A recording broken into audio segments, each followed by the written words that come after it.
Dan semua teman-teman gue ini bilang kalau si kaktus inilah yang paling belakang, yang otomatis udah pasti dia yang dorong. Cuma karena dia nggak mau ngaku, ya udah akhirnya gue ngediemin nih orang. Gue nggak mau kayak maksa-maksa. Ya kan emang gue udah malas bacot karena gue nahan sakit juga. Ya udah akhirnya sampai pulang gue diemin si kaktus ini. Cuma permasalahannya teman-teman gue yang lain ikut ngediemin dia, padahal gue nggak ada yang nyuruh. Sumpah gue nggak nyuruh sama sekali. Gue nggak ngehasut buat ngediemin si kaktus ini karena emang ya sampai gue pulang pun gue juga diem aja. Gue nggak terlalu banyak ngobrol sama teman-teman gue yang lainnya.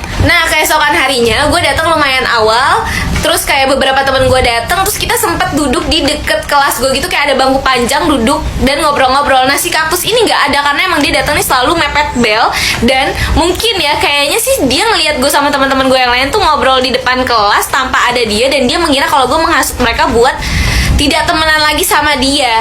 Gak lama bel, terus abis itu udah gue sama temen-temen gue masuk ke dalam kelas. Si kaktus sudah duduk duluan. Semua teman-teman kelas gue yang lainnya juga udah pada duduk. Lagi nunggu guru nih. Guru belum masuk, tiba-tiba ada yang masuk. Ternyata ini maknya si kaktus. Dan lo tahu dia langsung nyamperin bangku gue dan langsung marah-marah. Maknya langsung ngomong kayak gini ke gue, kenapa kamu kemarin nyuekin kaktus? Itu juga teman-teman yang lain kamu hasut buat nggak temenan sama kaktus lagi. Kenapa sih, permasalahannya apa? Di situ gue yang kaget kayak, gue nggak kaget sih kalau dia ngadu, tapi kayak kaget aja gitu, kayak cepet banget kok tiba-tiba gue udah dilabrak. Terus akhirnya gue bilang lah, kemarin pas lagi main tepok nyamuk, nih si kaktus ngedorong terus gitu, nggak minta maaf nih, bikin pelipis aku, mataku sakit nih jadi bengkak. Gue tunjukin pelipis gue, lu tahu maknya ngapain? Maknya malah nyalain gue.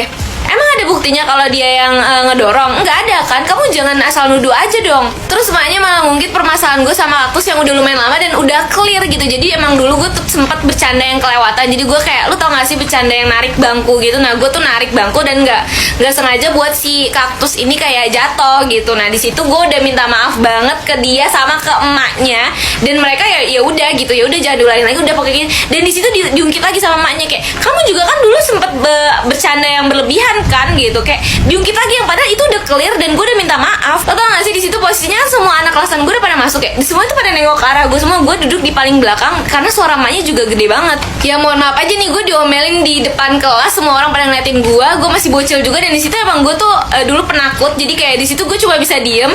Udah mana diungkit permasalahan gue yang lama yang emang jelas-jelas salah gue, walaupun gue udah minta maaf tetap aja gue ngerasa jadi kayak mental gue tergoncang sih jujur di situ. Jadi gue cuma bisa diem sampai akhirnya guru masuk nih, akhirnya penyelamat kan. Gue yang kayak alhamdulillah akhirnya ada guru masuk gitu. Baru kali ini gue seneng guru masuk ke dalam kelas. Terus akhirnya emaknya keluar dan di situ tuh perasaan gue yang kayak malu, kesel, pokoknya semua campur aduk aja. Karena kayak